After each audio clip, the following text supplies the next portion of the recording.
धूप तेला कितना मौसम साफ हो गया है, कणकों पाक जा शुक्र है जी अल्लाह की रात का जैसा फसलों का टाइम दिखता है। इंजे गल ही भाई भी माड़े चंगे बंदे की चोरी आई बाहर सुनिया मानिया भाई थे किसी मुल्क अगर यूरोप मुल्क तो फिर पाकिस्तानी कोई वज़ीर आज़म बने।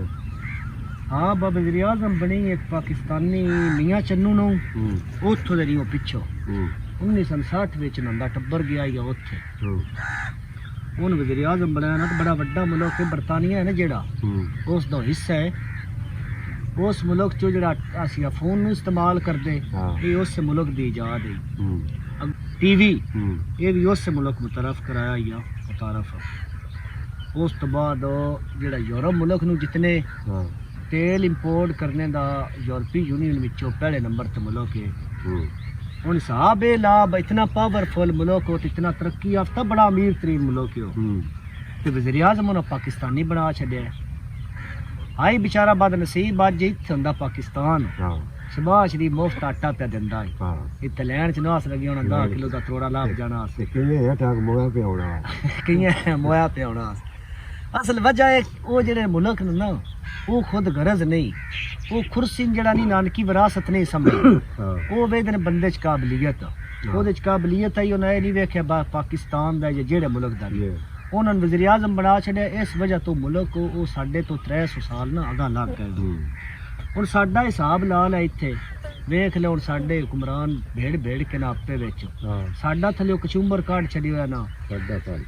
भुट्टो खानदान वेख ले या नवाज शरीफ के दो ही साडे ज़हन च या असीं आदे म्याणे वोट है या असीं आदे जरदारी। बस साडे ज़हन च ये दो बंदे ये दो खानदान मुल्क चला सकदे।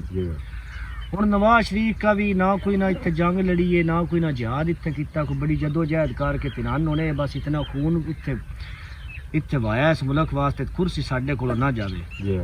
ये ज़िया लाख की पैदावार नो ज़िया लाख लैके अगे आ गया।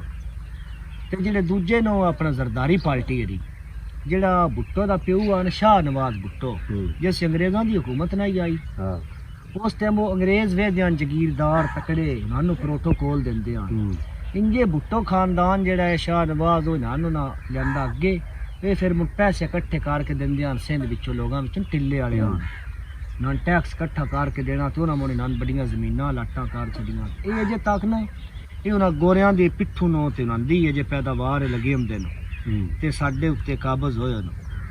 अगों असीं भी बड़े खुद गरज जिहा बंदे आ असीं भी अपना मफाद वेदे आ बस इक मगर लग गया बस जिंदाबाद मुर्दाबाद जिंदाबाद मुर्दाबाद। जदन असीं नारा छड़ देना है ना असा मुल्क दा सोच ना उदन इंशाअल्लाह साडे मुल्क तरक्की भी कर जानी है तो मुल्क इस खुशहाल भी हो जाना है। तो हर 22 करोड़ आवाम का मुल्क है तो काबल बंदे होर भी बड़े नो किसी काबल बंदे लिया चाहिए अगे जो इस मुल्क को स्टेबल करे इस मुल्क को कदे तरक्की वाले राह लै जाए साडी भी जेन छुट्टे साडा भी कुछ साह सौखा निकले। हुण साथों कितने पिछा मुल्क आन अज जो साथों ढेर अगां टुर गए। सान भी दुआ करनी चाहिए अल्लाह पाक के समाए रमज़ान के सदके सान कोई एक अच्छा हुक्मरान देवे जिहड़ा साडा सोचे इस मुल्क दा सोचे तो साडा मुल्क किसी मने लगे। अल्लाह पाक इन्हां साडी फिरौना तो जान छुड़ावे जिवें अल्लाह पाक मिस्र विचों फिरौन तो जान छुड़ाई है मिस्र वालियां दी इंजे इंशाअल्लाह एक दिहाड़े साडी भी अल्लाह पाक जान छुड़ाउणी है। अल्लाह